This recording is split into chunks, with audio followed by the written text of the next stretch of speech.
우리는 분노의 시대를 살아가고 있습니다. 좀 거창하지만 그만큼 사람들이 화를 많이 내는 것 같아요. 분노가 그 자체로 죄라고 볼 수는 없습니다. 예수님께서도 외식과 교만으로 자신을 꾸미는 당시 종교 지도자들을 향해서 분노하셨거든요. 그러나 분노는 조절하기가 쉽지 않고 통제되지 않을 때는 불과 같이 어떤 대상에게 피해를 끼치고 하나님의 의를 가립니다. 분노를 조절하는 것이 필요합니다.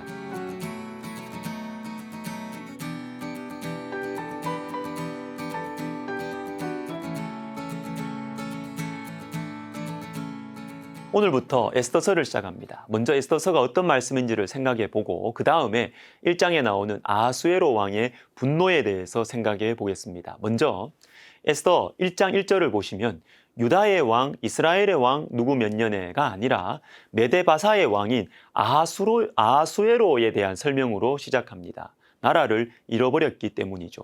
그런데 나라를 잃었을 뿐만 아니라 오래되고 야비한 원수인 아말렉, 이 아말렉 족속의 하만이 하나님 백성들을 제거하려고 합니다. 가장 어두운 시대, 가장 힘든 시절에 하나님께서 당신의 백성들을 보존하시기 위해서 사용하신 사람들이 에스더 모르드게입니다. 그래서 에스더서의 전체 주제는 하나님 백성들을 보존하시는 하나님입니다. 에스더서의 이 주제를 드러내는 배경도 중요한데요. 바로 잔치입니다. 잔치. 에스더서에는 잔치가 많이 나와요. 신하들과 백성들을 위한 왕의 잔치, 여인들을 위한 왕후의 잔치, 에스더를 위한 왕의 잔치, 왕을 위한 에스더의 잔치까지. 잔치가 많으니까 에스더서의 전체 분위기가 흥겹고 즐거울 것 같습니다. 그러나 잔치가 더 큰 슬픔과 절망을 줄 때가 있습니다. 힘과 부를 자랑하고 과시하기 위한 제일 좋은 방법은 잔치입니다. 포로로 살아가던 하나님 백성들이 이 지배국의 막강한 왕이 베푸는 화려하고 웅장한 잔치들을 볼 때 포로들이 어떤 마음을 가지게 되었을까요? 절망이죠. 포기입니다.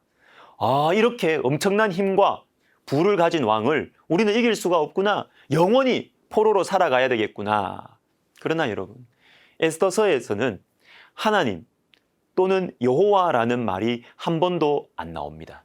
엄청난 규모의 잔치만 눈에 보이고요. 하나님은 보이지 않는다는 것이죠. 그러나 에스더서에서는 보이지 않는 하나님의 손길이 분명하게 역사하고 있습니다. 그래서 어떤 분은 에스더서를 이렇게 요약합니다.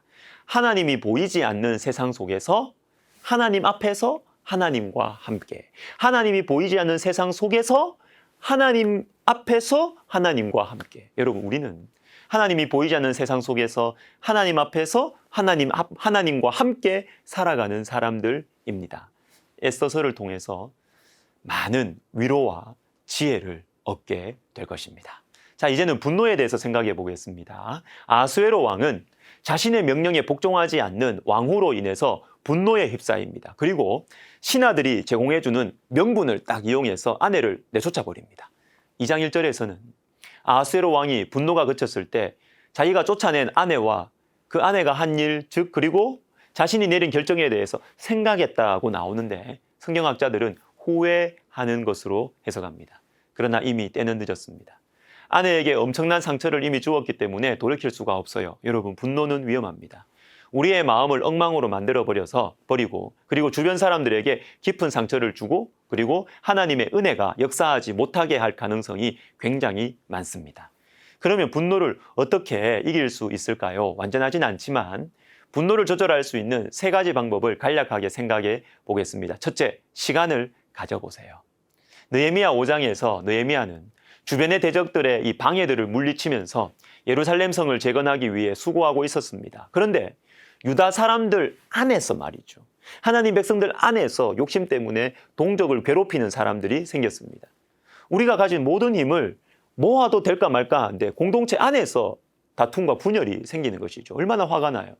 그런데 여기에 느헤미야의 멋진 모습이 나옵니다. 5장 6절에 내가 백성의 부르짖음과 이런 말을 듣고 크게 노하였으나 7절 깊이 생각하고 귀족들과 민장들을 꾸짖어 크게 노했습니다. 그리고 꾸짖습니다. 그런데 그 중간에 나오는 말씀 깊이 생각하고 화가 났지만 깊이 생각하고 꾸짖습니다. 여러분, 화가 날 때 곧바로 행동하지 마세요. 시간을 가지고 깊이 생각해 보십시오. 두 번째, 말씀의 사람과 교제하는 것입니다. 아하수에로 왕이 마음속에 막 불이 붙어서 막 화가 날 때 주변에 있는 신하들에게 자문을 구합니다. 그런데 이들은 왕의 기분에 맞추기 위해서 명분을 제공하죠. 불행하게도 아하수에로 왕 곁에는 말씀으로 붙들어주는 사람, 진짜로 지혜로운 사람이 없었습니다. 만약에 그의 곁에 다니엘 같은 사람이 있었다면 얼마나 좋았을까요? 여러분 곁에는 말씀의 사람들이 있습니까? 좀 재미가 없어 보여도 하나님과 친밀한 친구, 하나님의 말씀을 묵상하고 기도하는 친구나 선후배들을 가까이 하시기를 바랍니다. 여러분이 분노에 휩싸였을 때 그분들과 대화를 나눠보세요. 지혜와 위로를 얻게 될 것입니다. 분노를 조절할 수 있는 방법으로 마지막으로 권면해드리고 싶은 것은 기도입니다. 기도. 디모데전서 2장 8절을 읽어드립니다. 그러므로 각 처에서 남자들이 분노와 다툼이 없이 거룩한 손을 들어 기도하기를 원하노라. 분노와 대조되는 것이 있습니다. 분노와 다툼을 이길 수 있는 방법이 나오는데 그건 바로 기도입니다. 기도하는 가운데 내가 막 분노했던 그 상황과 그리고 내 마음의 이 역동, 내 마음의 이 움직임을 조금은 기도하는 가운데 차분하게 바라볼 수가 있어요. 또한 그 일과 관계된 사람들 입장도 생각하게 돼요. 분노가 막 치밀어 오를 때는요, 내 입장만 생각납니다. 내 입장만. 그러나 기도하면 그 사람의 입장도, 그렇게 내한테 말하고 행동할 수밖에 없었던 그 사람의 사정이 있었겠지라는 생각이 들어요. 그래서 기도하면 마음이 넓어집니다. 기도의 자리에 머물러 있을 때 하나님을 만나게 됩니다. 십자가 아래로 가게 됩니다. 나를 보시면서, 죄인들을 보시면서, 자기를 십자가에, 하나님을 십자가에 못 박는 이 피조물들을 보면서 우리 주님 분노하시는 것이 당연한데 하나님의 뜻을 이루기 위해서 십자가에서 내려오지 않으신 이 예수님의 십자가, 기도할 때 십자가로 갈 수 있어요. 이 십자가 아래로 가면 분노를 이길 수가 있는 것입니다. 기도의 자리가 십자가의 자리입니다. 기도가 분노를 이깁니다. 기도하겠습니다. 하나님 아버지, 주님, 우리가 화가 많이 납니다. 주님, 화가 치밀어 오를 때 주님, 우리가 깊이 생각하고 시간을 가지고 하나님과 친밀한 사람들과 대화하고 그리고 기도함으로 주님의 마음, 주님의 십자가 아래로 갈 수 있도록 주님 은혜를 베풀어 주옵소서. 예수님의 이름으로 기도하옵나이다. 아멘.